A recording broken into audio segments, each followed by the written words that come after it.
Right. Good morning, everyone.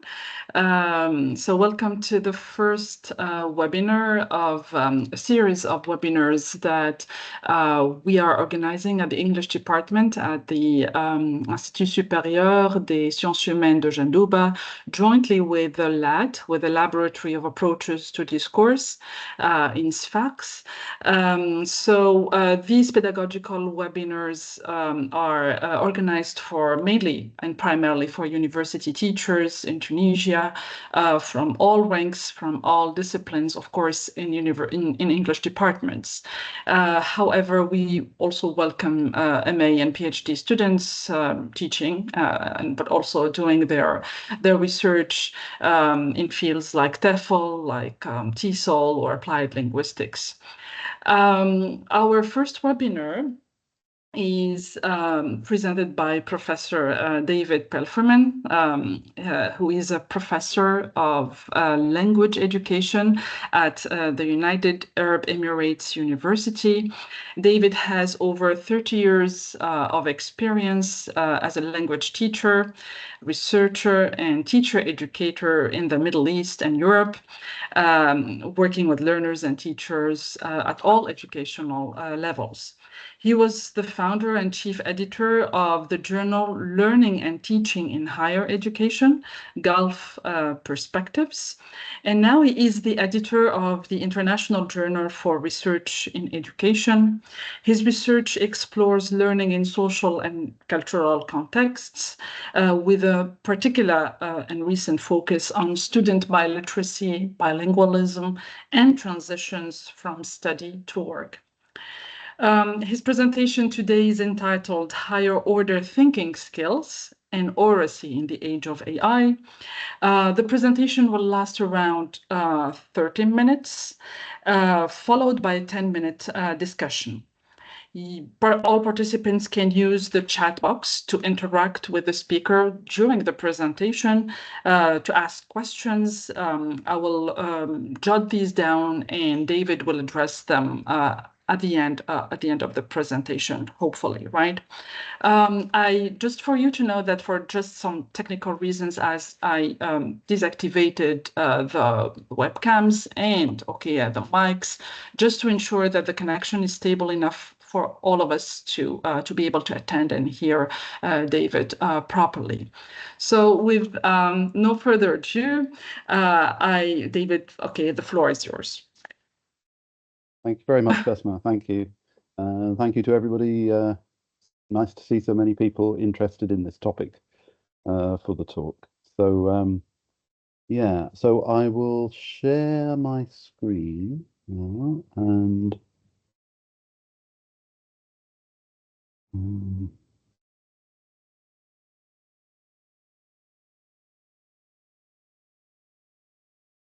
there we go. So are you able to see my title slide? And are you also able to see me as well? I do. Yeah. Can you please type yes if you just see actually and hear David? Yeah. Right. Yeah, I'm just trying to see the. Okay, no. I want to see. Okay, right. At least I can see Besma, so I'll be speaking to her on the screen. Right. Okay, so the so here is the title of the talk. So sorry, Besma, when I show your video on here, does that appear to you as well? Is it obscuring part of the slide?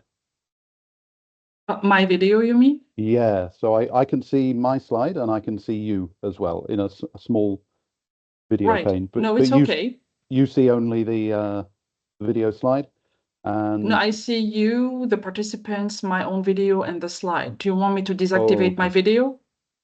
No, that's okay. That's fine. Right. Okay, right. I just didn't want anything to be obscuring part of the slide. Let me know during the presentation if anything obscures part of the slide. Right. Okay. So the title that we discussed for this is Higher Order Thinking Skills and Oracy in the Age of AI. So there's three big topics in there. One of them is thinking skills. So I'm going to be talking about um, different kinds of thinking skills and how they are evidenced, um, especially orally. So in discussion.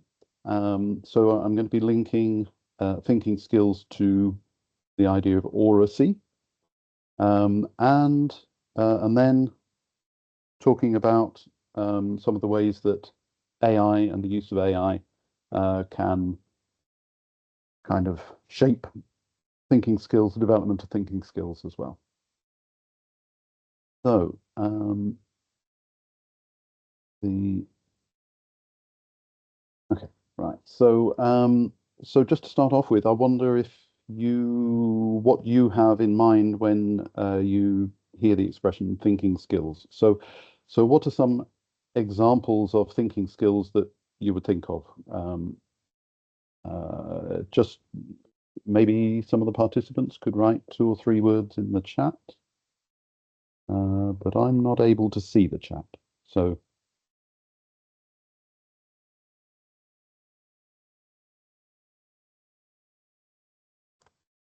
Can you click on conversation at the top rather than Q&R?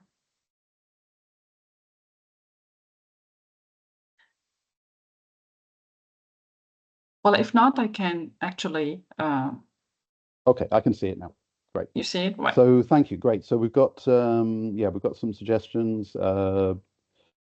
Critical thinking, problem solving, metacognitive skills. Critical thinking's come up a few times. Solving problems, brainstorming, taking decisions. Right. Okay. So a lot of these are thinking. You would think of thinking as something that you do in your own head, but of course thinking is also done together with others.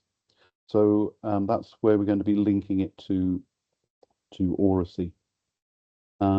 So we'll be thinking about those kinds of skills. Now, one framework, it's working. Okay, so one framework which you may have come across is Bloom's taxonomy, which dates from some time ago, but it's a taxonomy. It's a categorization of cognitive skills or cognitive activities with particular knowledge. And sometimes, so it has things like creating, remembering, understanding, applying. So they're general categories.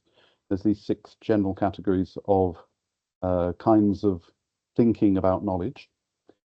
And you may have seen Bloom's taxonomy in the form of a pyramid, because the idea is that remembering is kind of the upper stages depend on the lower ones. So in order to apply an idea, you need to understand it, for example. So that's the idea behind, in this case, a ladder ordering. So we have these different thinking skills, and they are put in a certain order here, with the assumption that each of these higher ones depend on the lower ones. Now, you can't see my pointer, can you, probably? So I will try and enable my pointer. Hopefully you can see now, kind of marker that moves around. So yeah, so the here it's portrayed as a ladder. So the idea with a ladder is that you go up it and you also go down it sometimes, like depending on where you are aiming for, what you're trying to do. You need to take steps on the ladder and go up to certain ones, pause at a certain place to do something. So that's the idea of the arrow here. Another kind of categorization of thinking skills, which you may have come across, is things like this. So this is a cycle for inquiry-based learning, which involves asking questions, investigating, creating, discussing, reflecting. And here, again, there are arrows, so there's an idea of a process here, but it's a cycle process. And some of these thinking skills. You might associate them with ones on the left in Bloom's taxonomy, but they're different terms, and they're linked together in a particular process. And some of them, like reflect, for example, you would think of that as a thinking skill, but also discussing and asking, more kind of social skills are here. Okay, so that shows some of the social element of thinking skills. So those are two models that you may have come across. And okay, so now let's just briefly look at oracy. So what's meant by oracy? So oracy, the term oracy was invented to kind of be parallel the term of literacy. So literacy is obviously a highly valued skill and involving many other sub-skills.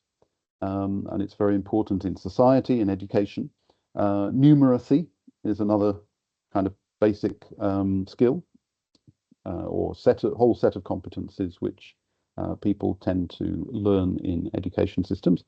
But often oral skills are treated as a kind of extra to that, or a kind of, sometimes a distraction or just a little supplement to that. So the idea of introducing the term oracy is to give value to these skills.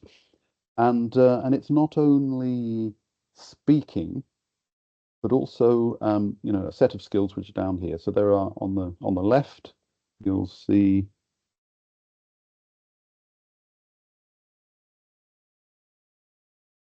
so you can see here, for example, physical skills. So things like using the voice, using body language is an essential element of using oracy in all kinds of different contexts, right? So just as literacy is used in formal, informal contexts, different kinds of specialized contexts, in the same way, oracy is. And so voice, body language are an important element of this.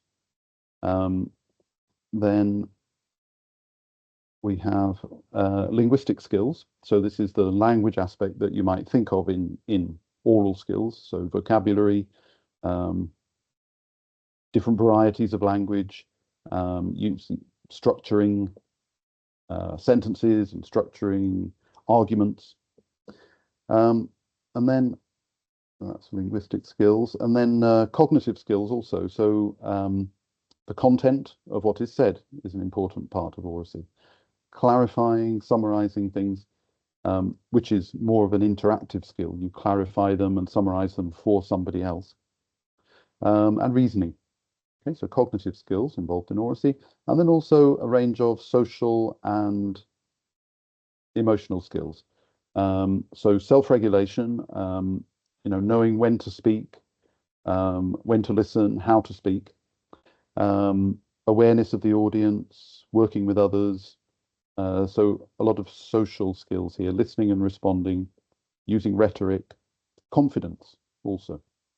So there's in universities, for example, in many places now, there is more of a focus on intentionally developing oracy skills. So developing the range of these kind of things for purposes which students will use at university and beyond for their studies. Maybe they need to give presentations, discuss things, and also beyond graduation. So that's oracy. Now, so linking thinking skills and oracy, there's a Neil Mercer, 1996, suggested this distinction between different kinds of talk in terms of how the talk displays and shapes thinking. And he talks about so three kinds of talk. So one of them is what he calls cumulative talk, which is when people discuss an idea and they basically build ideas. So they're making a list of points, adding things, So this is why it's called cumulative talk. So it's building up a range of ideas, but maybe not in a critical way.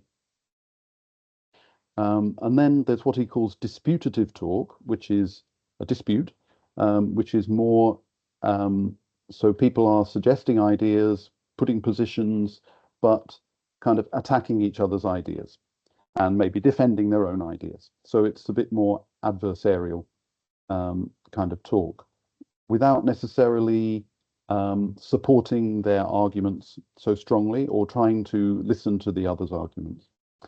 And then there's what Mercer calls exploratory talk. So this is a kind of medium between them. So it's not just consensus and all agreeing with each other and saying the same thing, but it's also not a dispute between different points of view. So it's a way of exploring and listening to other points of view, giving reasons, asking for reasons to support them. So I've got an example here, which it might, I don't know how easy this will be for you to read. It might, you might need to put your thinking skills into this. So it's this is an extract from 2 students in the UAE, where I work. So we've got S1 and S2, and they're discussing they're business students, and they're discussing a business task where they kind of role play, where they are supposed to advise a manager based on a text in English. So they have a text in English about SWOT analysis, strengths, weaknesses, opportunities, threats. And they were asked to prepare and then talk to a manager to give him some advice using SWOT analysis to help him with his business. So here the 2 students talking together and discussing what to do. And so you can see that student 1 starts in English, and so the change between English and Arabic is not particularly relevant here, but I thought it was nice just to show you that it doesn't obstruct thinking. So student 1 says they want some suggestions. How could we help the manager who doesn't speaking who speaks Arabic? So it's an Arabic speaking manager to develop his business. Okay? And S2 adds, and they want planning.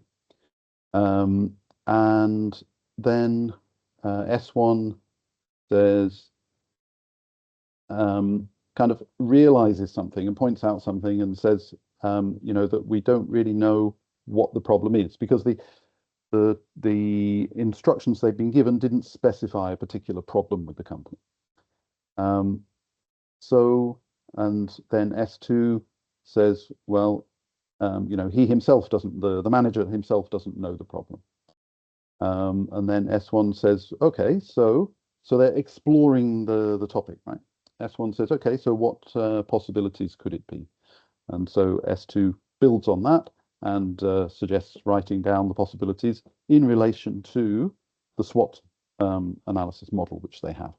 Okay, so this is an example of exploratory talk where the students are together, kind of helping each other and going further than they could alone, maybe, to think about this topic. Okay, then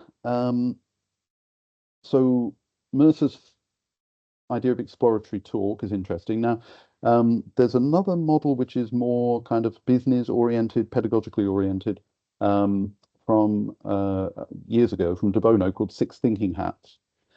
And the idea here is that when we talk about putting on our thinking hat, it means we're starting to think about something. And so De Bono said, okay, so what is thinking? What kind of thinking do we do? And there are different kinds of thinking. So so he grouped these under 6 hats of different colors. So this can be quite a nice way to think about the different kinds of thinking which go on in discussion and in reflection. So the first hat he talks about is the white hat. So I'm giving some examples here from SACS 2007, which are all focused on professional development. So these are questions for teachers, I believe, but it could be also for people in other fields. So this question, for example, is a white hat question. What professional development have you been involved in over the past 2 years? How often? Funded by whom? So it is the white hat is gathering information. Okay, so it's fairly neutral. The white is so it's thinking about what questions you need to ask, what information you need to get. Then the red hat is to do with emotions. So how does a good professional learning experience make you feel? So you can see how it's different from the questions, the white hat questions. So it's focusing on feelings. Then the yellow hat, which is about benefits and kind of looking on the positive side of things. So when professional development is at its best, what does it look like? So that's an example of a question to prompt yellow hat thinking. And then they have black hat thinking, which is on the negative side. So focusing on the negative side of things, critical, like in one sense of the word critical, critiquing, looking for risks, that kind of thing. So when professional development is at its worst, what does it look like? That's a kind of question to prompt black hat thinking. And then we have the green hat, which is about kind of creativity, brainstorming. So if you were responsible for designing professional development, what would it look like and how would it look different? So there's a question to prompt green hat thinking about professional development. And then the other hat is the blue hat, which is about kind of managing the discussion and managing the thinking. Things like summarizing where you've got to, thinking about where to go next. So how do you know when a professional development experience has been successful? So this is focusing on kind of deciding between some of these other kinds of thinking. So and one of the reasons de Bono suggested using these as a kind of way to think about thinking is that he said that often people in discussions and in meetings, they will kind of mix up different kinds of thinking. So one person might, look on the bright side, and somebody else is looking on the dark side of the topic, and so it can lead to kind of disputes or misunderstandings. So he suggested that that people should, when they're talking together, they should say, okay, let's take a minute to put on the black hat, for example. So they would all be thinking along the same kind of lines in the same kind of way. So as to, they could refer to the hats in discussion so as to refer to different kinds of thinking. Now, okay, so let's come on now to the impacts of AI. So how does AI relate to thinking skills and the development of thinking skills? So first, I wondered, for those of you here, do you use AI to help you in your own work or even outside work, at home or in any aspect of your life? And if so, how? Could you maybe again just put a few words in the chat? And do you maybe, or you could say, no, I don't. Or maybe there are some things that you use it for.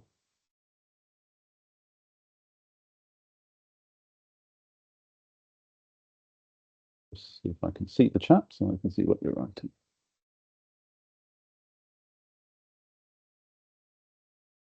Well, I can see that somebody is using an AI assistant to take notes for the meeting, for example. So thank you. That's one.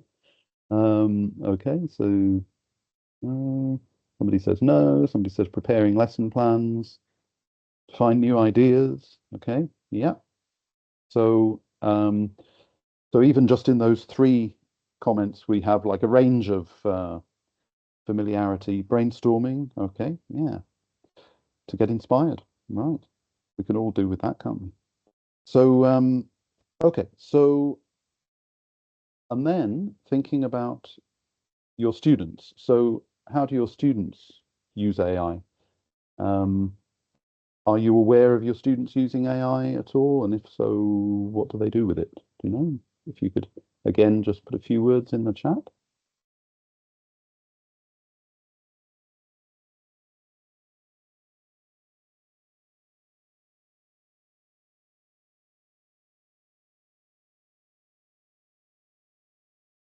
Writing activities, okay. Use it in writing, yeah. In writing assignments, to answer homework, unfortunately. Okay, yeah.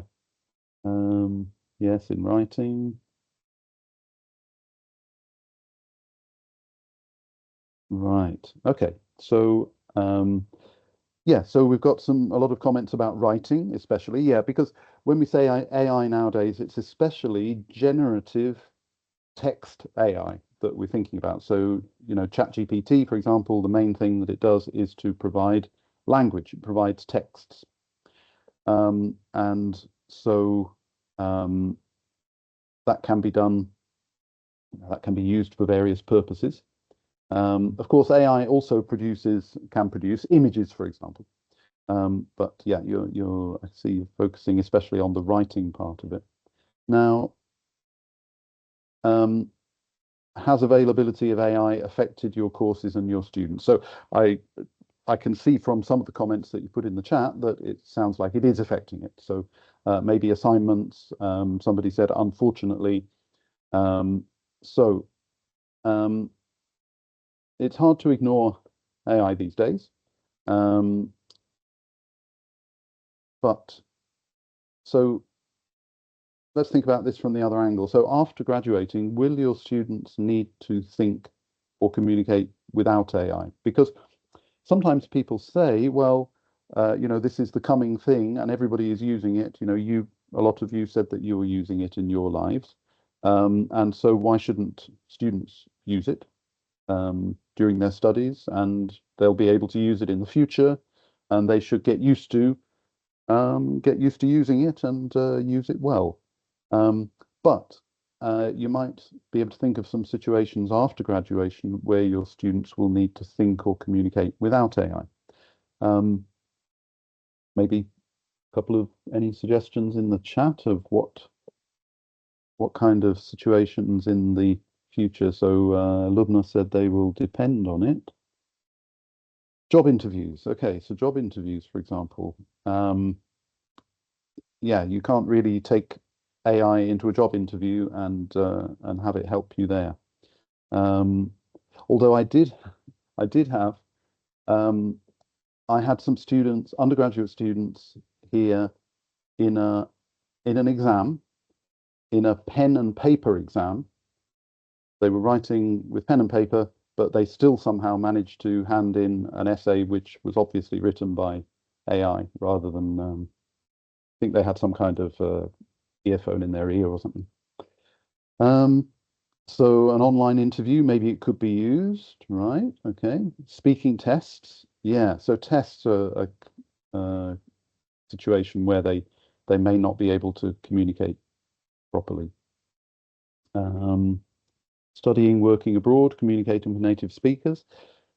Yeah, although studying abroad, working, communicating with native speakers, in some situations nowadays, it seems to be normal for people to use, for example, Google Translate.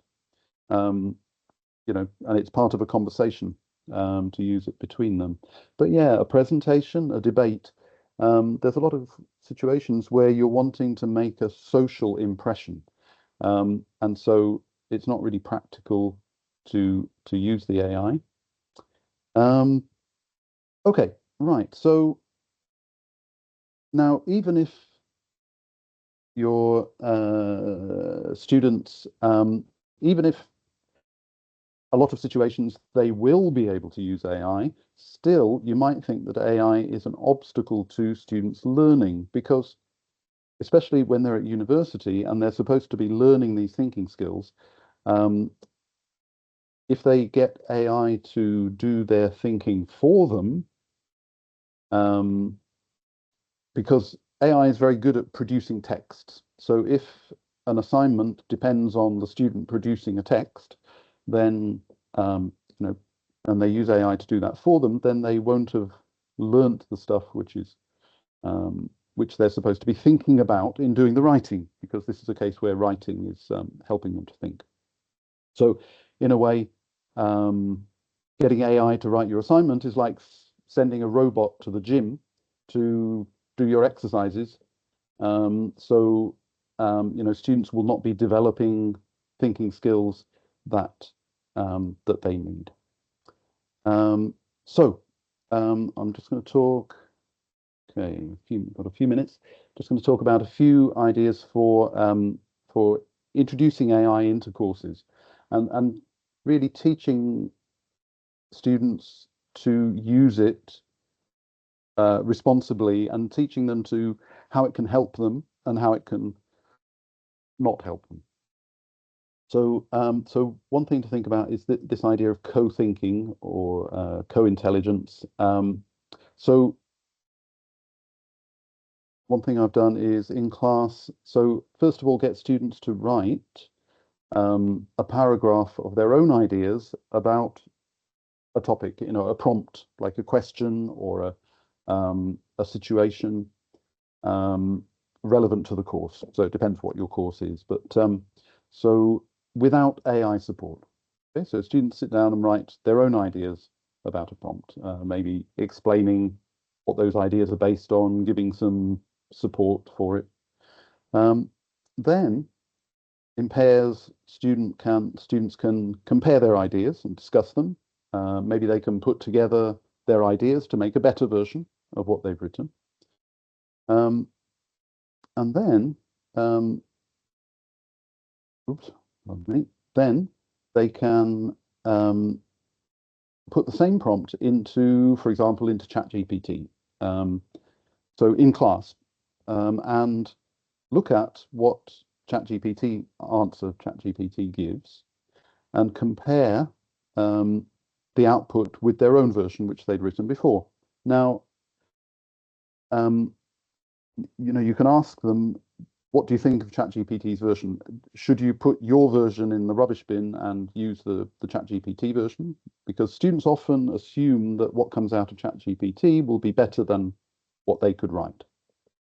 But usually you find that, there are obviously good things about the ChatGPT output, that it's, it doesn't have grammatical mistakes in it, for example.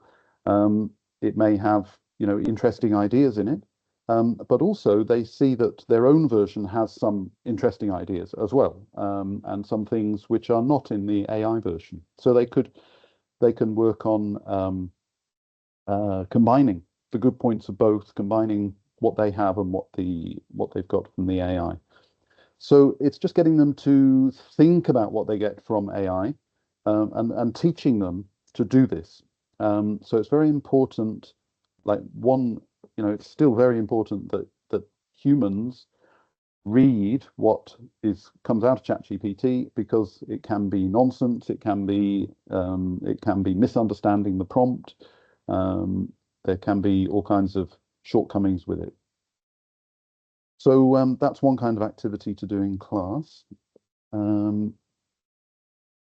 Okay, another way to treat AI is to treat it as a person, and so students can interact with AI, and AI is very good at, if you tell it, you are a conservative older person, and you want to go to a restaurant. What kind of restaurant would you like to go to, for example? So you can get AI to role play many different kinds of people. So for example, here's a prompt that you might use. So you can put in, I'm planning to suggest that our department stop using the final exam and use a podcast project instead. Please act as a veteran teacher who has taught for 25 years. You don't trust new teaching ideas, you prefer standard tests, and you worry about extra work and unfair grading. What are the biggest problems you see with my idea? Give me one practical reason and one philosophical reason why you object to this change. So you can, for example, get AI to play devil's advocate, to get the student to think about their own ideas more and how they can present them and how they can sell these ideas to different kinds of people. I've also used this with like master's students who need to interview people for their research, but don't have really any experience of interviewing. So they can tell ChatGPT, for example, you are this kind of person, and then try out their interview questions on ChatGPT and see what kind of answers ChatGPT gives. They can start to get used to the interviewing process that way. Okay, so you mentioned, so this I'll move quickly because I think we're going over time. So another is you mentioned brainstorming, so getting inspiration, for example, from AI. So that's something it's very good at. But again, you need to kind of teach students in class how to use it. So suggest 20 interesting and amusing topics, for example, for that one. And one AI which I found particularly useful, and maybe I'll finish with this, is Google Notebook LM. So this is I will change over to a web page. So I hope you're able to see my web page here. So Google Notebook LM, you can see it at the top here, is so it's an AI LLM, large language learning model, which but it works on specific sources. So here, for example, I uploaded a chapter from a book entitled "Separating Target Language from the Lesson Frame in TESOL." So it's about how teachers might use the student's first language for some aspects of a lesson, but there's no point in using it for everything because then students will not get practice in the second language.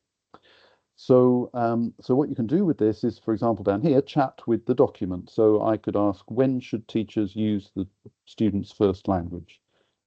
So I put that in, and it will come up sooner or later with an answer to that. Here we go. So it addresses that my particular question: when should students use the student's first language?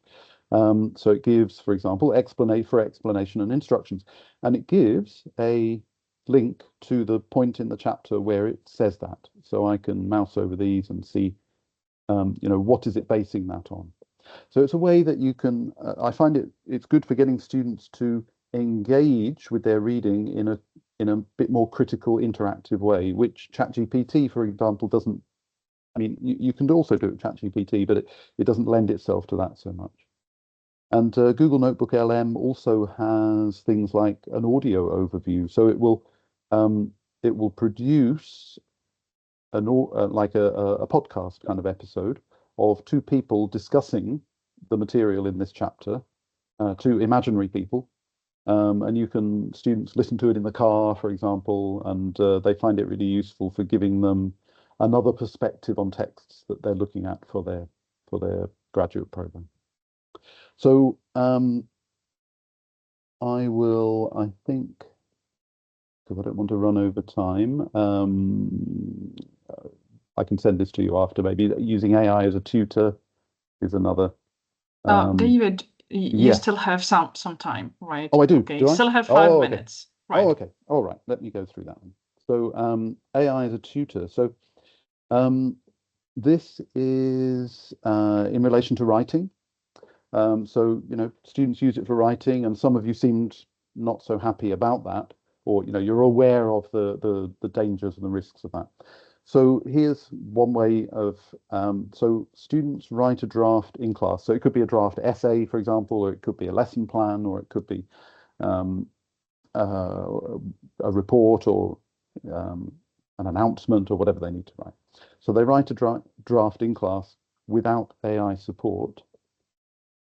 Um, and okay, without support, and then for homework. So we're moving from the class to using it a bit independently.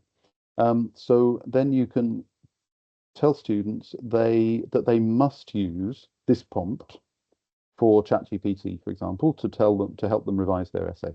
So they copy this text and they give their essay to ChatGPT, for example, and they give ChatGPT these instructions. Please help me to improve my essay. Do not tell me the correct answer.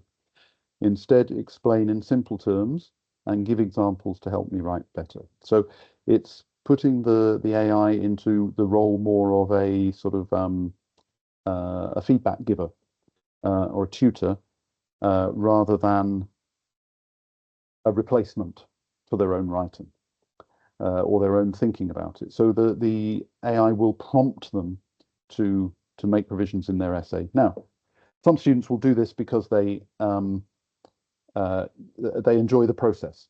So this is an interesting way for them to use AI. But also other students will go through this process because you specify that they submit their final version together with screenshots of their chat to show that they actually went through this process of using this prompt and getting feedback and improving their writing in that way, so that you have some kind of evidence that they've actually thought about it. So I've started doing this. I mean, that last stage, I've started incorporating into my assignments. So for PhD students and master's students that I'm teaching at the moment, I add an element of like each of their assignments, I add an element of how did AI help you to do this assignment? Show me screenshots. So they more or less have to, like for me, I'm able and they are able to make it a requirement of the assignment that they show how they used AI in a constructive, responsible way to supplement their learning rather than to replace it. This is a bit much to go into now, but it's basically so this is Bloom's taxonomy. So you'll see on the left we've got create, evaluate, analyze, apply. These different the ones at the top are what's called higher order thinking skills, or the ones at the bottom are what's called lower order thinking skills, which are supposed to be easier, although even at graduate level, people need to remember things and understand things. So it's not like they're not really that lower order. It depends on the knowledge and the information that you're dealing with. So this is a chart of, on the right, how generative AI can help with, for example, creating. So we've got brainstorming up there. It can help you to do that. And then on the left, they've tried to specify some things which AI can't really do, but these are so distinctive human skills. So, for example, using social emotional interactions, intuition, reflection and judgment, metacognitive reflection down here. So the left-hand side is kind of distinctive human skills. The right one is how Gen AI can help with each of these levels of thinking or types of thinking. But yeah, this is still very much in flux. I mean, what AI can do and how people can use AI. So in general, I would say as an educational approach to AI and thinking skills in courses, if you're teaching, courses, then I would say, first of all, form a policy about AI use. If you can get together and make one for your institution, that's great, or at least for your course, something to put in the syllabus or the information at the beginning of the course to show students what your attitude to AI is and to their use of AI. Set up assignments so that you can manage AI use. Oops, I haven't finished the bit in brackets, but give students credit for making responsible and constructive use of AI. In certain situations. So, I mean, really, you need to decide, in an exam, of course, no, there's no AI. Or maybe there is, maybe you have some way of using it in the exam. So according to each type of assignment or situation, how can they use it? Discuss AI use and the policy in class. So talk about these issues with the students. use examples to help students understand why they need to work responsibly with and without AI in different situations. Give students practice in using AI effectively, responsibly, and satisfyingly, so that they experience the the inspiration, for example, that you can get from AI, or the way that it can add to what you're doing, what you're thinking about. Start by doing this in class. Give them practice in class to be able to discuss it and go through some of the issues involved, and then set up meaningful assignments for out of class where they can use AI effectively, responsibly, and satisfyingly. And think about including demonstrated good use of AI in grading, so that so that they can be given some kind of credit for this, even if it's extra credit. If they demonstrate that they've made good use of this, that can be effective as well. So yeah, okay, so I really will stop now. And just to finish up, I'd like to say thank you for your interest in this topic, and we can take questions now. I'd very much like it if you could share your experiences and thoughts about this topic in this survey. I've put a QR code here, and me.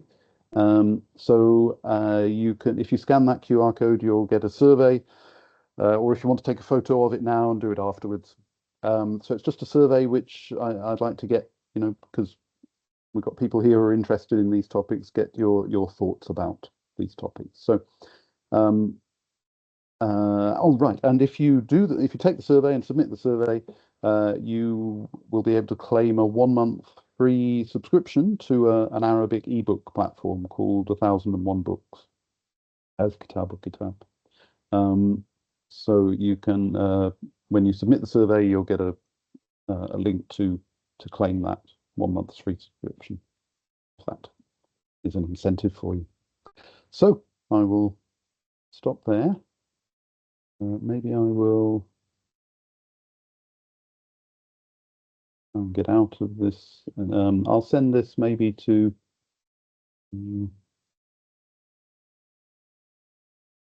Here we go.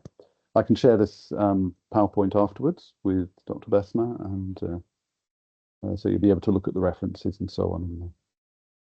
Thank you very much, David, for this very interesting presentation, and also the practical suggestions on how to give our students the opportunity to use AI in class because they want to use it, but they do not necessarily know how to use it. And we as teachers do not necessarily know how to teach them how to use it in an ethical and perhaps useful way for them to develop their own thinking skills.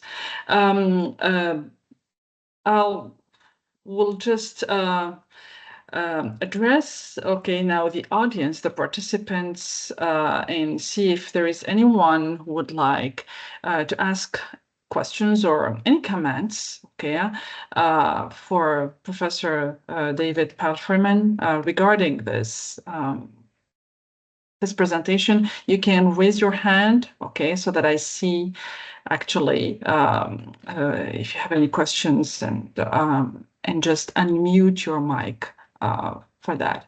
So David just right now shared the survey in the as a link, so you can do that. And I can also, if you want, David, I can also send it by email, right? Oh, okay. Yeah. If that would be good. For those who are unable to click on that right now and do that now. Right. Okay. So we have one question from Maram. Okay. Worteteni, sorry. Okay. Yes. Hello, Mr. Palfreyman. Hello, Dr. Bouziri. Thank you so much for this opportunity. All right. Actually, I'm a life coach in education, and I have this question when it comes to AI and the obvious dependence of students on AI these days. Don't you think that the major reason behind this dependence today, it does not stem simply from the easiness and the simplicity of using AI? No, but it stems from a deeper psychological problem that students are facing. And what would that problem be? Like if we consider the major challenges that Generation Z, for example, is facing, don't you think that this dependence stems from a deeper sense of disconnection from real communication, real face-to-face interaction, genuine interaction? And so they go to AI, they think that it's easier, it's better. There is no need to do this effort of communication. We don't want to communicate. We are on their own. We are living in this individualistic kind of era, which is deeply psychological. Right. I mean, definitely there's a lot of that around. Yes. I wouldn't say that, I mean, that's not necessarily so that's the background to it. Right. Now, the thing is, before AI, also, I used to get students who would, for example, cheat on assignments, or they would copy things from places and think that that was enough, or they would get ghostwriters. Like AI is like they would, get somebody else to write their assignment for them, for example. So it's not an entirely new problem, but it's on a new scale now. And yes, the sort of disconnection in a general social sense might be from the system, might be a motivation to do this, just as it was in the past. I mean, if people feel like the professor doesn't really care what I've done towards this assignment, as long as I give an assignment, for example, then that will, they will take the strategy of the easiest way to do it. But I guess, maybe in the environment of the university classroom, the university course, the life coaching session, you can try to sort of reach out to them and establish a bit more of a connection, so that maybe things will get better in the future. That's not so optimistic. Yeah. Thank you. Thank you so much. Thank you very much.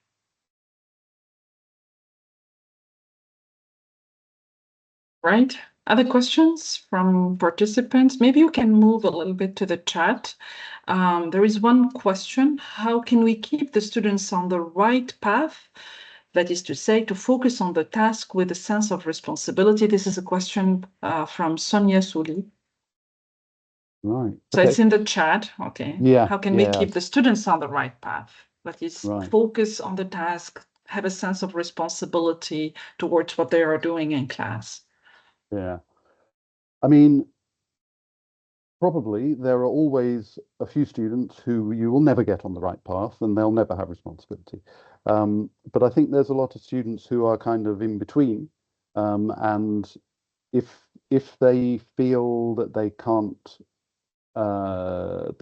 cope with the assignments they're doing, or that it's very easy to do the answer with ChatGPT, then they will be more likely to take that route. So so for them, you can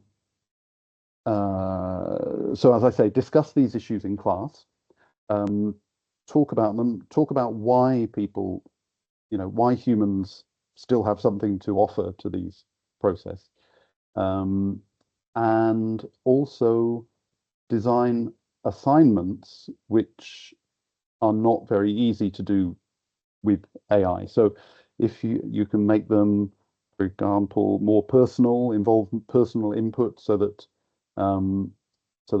it's difficult. So there's an article actually linked in the listed in the PowerPoint, which looks at the vulnerability. It's a kind of 4-stage process for judging the vulnerability of your assignments to AI response.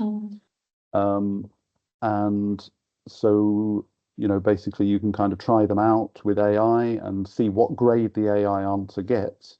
And if it gets an excellent grade, then there are ways that you can change the assignment so that it's not so easy for AI, without any human intervention to get a good answer.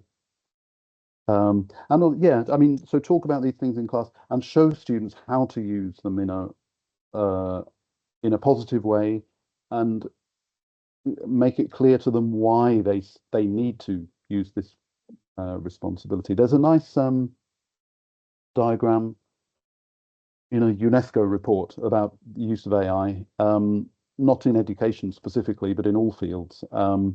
It's a kind of decision tree. Is it safe to use AI to do this, whatever it is that you're going to do? And one of the questions is, are you competent to check the output of what the AI tells you? So do you have the knowledge and expertise to check what it is telling you? And if you don't, then it's not safe to use AI in, especially in, I don't know, medical situations or all kinds of situations. So discussing those kind of examples with students as well. Right. Thank you, David. There is another question. Is AI threatening the future of English language teachers, especially teachers of English as a second and a foreign language?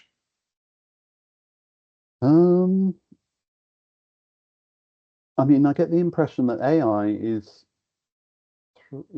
can. So there's talk about AI threatening all kinds of jobs, but the impression I get is that AI can do certain tasks, but it can't replace a teacher, for example. So it can do certain things that a teacher would do, but it can't replace the teacher entirely, because there's all kinds of interpersonal things. In fact, there was a study recently about like feedback on a student's writing from AI and from a teacher, and they compared the kind of feedback. So this was not students writing their assignment with AI, but they were giving their writing to AI and getting feedback on it. And the AI feedback was helpful in a lot of areas. But for example, the teachers' feedback would refer to problems that they knew this student had from previous work, or things that they knew about the student from, other than what was just in this text in front of them. And so that's the kind of aspect which I think means that it's not the end of English language teachers for the moment. But it would be good if English language teachers could learn to work with and help students to work with this kind of technology, because you never know in the future how, what else is going to come up. So we all need to think about these kind of issues, and students need to think about them as well. Just before we move to another question, there was a comment, I think by Lubna bin Nasser, saying, I used to ask students to prepare videos in relation to the themes and ask them to focus on the Tunisian context. It worked wonderfully. Perhaps I think Lubna, maybe what she wanted to say is that this is one way of making the task more contextualized, more personal to their own context, and which is something that maybe AI won't do in a good way. Yeah, actually, sorry. So yeah. One connection between AI and oracy is that yeah, so getting students to present something orally, verbally, is another way of checking that they're really involved in it. They can't just read out aloud something from ChatGPT convincingly, or if they can, then hats off to them. But like getting students to write things without AI, that's one way of kind of seeing how they perform without AI, and getting them to present things orally, for example, in the video, as I understand it, that's what they did. That's another way of bringing the human element into it. All right. Another question would be, wouldn't the students be still dependent on AI to improve and correct their writing and consequently make less effort to write correct sentences? Like they will depend on AI to correct their work because they're using it, and therefore they will say, okay, I'm gonna just write it like that, and ChatGPT will take care of the grammar and of the punctuation and so on and so forth. Well, okay, so it depends on the context. I mean, now when you submit a paper to a journal, for example, now you have to declare how you've used AI, and often the publishers have some policy like that it's okay to use AI for tidying up your language, for finding grammar mistakes, clarifying things, but it's not okay to use it for more substantial purposes, for example. So in that situation, not only students, but me also. Like I had an article that was over the word limit, and so I was able to give it to AI and say, can you just reduce the length of this article by a couple of hundred words, for example. Now, but then in other situations, they can't use AI. So I guess we need to put students into different kinds of situations. So ones where they are able to use AI, ones where they are not able to use AI, because there are situations like that in life, definitely. And also ones where they see how they can use AI, but also add that they have something to add to that. But I mean, correctness of writing is definitely one of the areas where AI is, you can move it towards it giving them feedback, for example, rather than just telling them the right answer. Right. Thank you. There's another question. Perhaps we'll take just a couple or three other questions, and then we will need to end the presentation. Should the use of AI by students categorically change teachers' assessment methods? You mentioned the idea of encouraging the felicitous use of AI in grading. How else does AI use impact teachers' assessment of students' work, especially writing assignments? That's a question by Ons Abdi. Right. So, should the use of AI by students categorically change assessment methods? So this is and then AI use impact on teacher assessment work. I think it does change it, but yes, I mean definitely. Like so there's some of the things that I've mentioned in terms of changing the situation in which the students do the writing. So for example, some of their writing could be sitting with a pen and paper and just by themselves and using just what's in their head. But then that kind of assessment already exists. That's not like a radical new kind of assessment. So under exams, right? Exams. So a lot of teachers are kind of emphasizing exams now, but also, so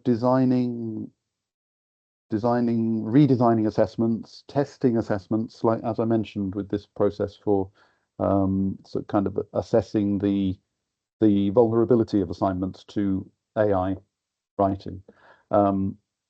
So yes, it can. So I think you need to have a range of assessments, right? So some of them, can make use of AI, and students show evidence of how they've used AI well. Other assessments would be, in situations where they can't do that, like speaking, a speaking task, where they can't resort to AI so easily. Yeah, there is a question that is related to speaking by Asma. Asma Dridi. We usually speak of the teacher as a facilitator or guide. What are the new roles or responsibilities for the human teacher in an AI-supported classroom environment? Okay, so roles and Asma. responsibilities for the human teacher, right? So, I mean, I think there are roles and responsibilities which were always there, like building relationships with students, responding to their questions, relating things to your experience also as a teacher, using your knowledge about these particular students or this student population and where they're coming from, where they're going. So those are not new roles or responsibilities, but they're especially important because they're distinctively human ones, at least at the moment.